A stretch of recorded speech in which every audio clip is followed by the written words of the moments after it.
Mostly in case of the functional organization, the project manager is weaker and he reports to the functional manager.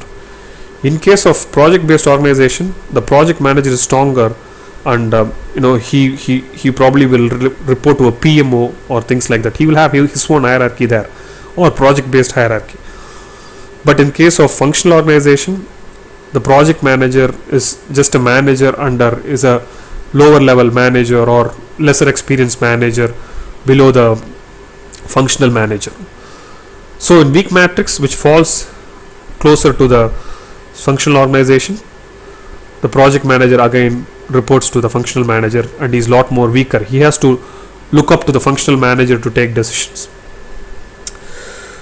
Strong matrix organization, the PM reports to the program manager or senior management. Yeah, so when you have weak matrix, it falls closer to the functional organization structure.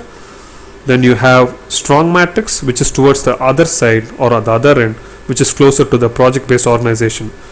So here we have the characteristics or features of a project based organization. So project manager reports to a PMO or has his own hierarchy, wherein he is free to take decisions for the project, but for any help or guidance he looks up to the PMO, which is project management office, or they provide governance and they set process for project management within the organization. So that's about the contents of this particular chapter. In the next video, we'll quickly run through some of the important points that will help us cover the chapter test, because chapter 1 introduction is one of the I have seen the tougher tests, which has very less pass percentage. So I have not seen many people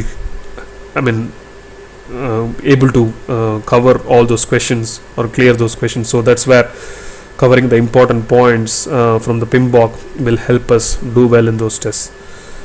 Thank you.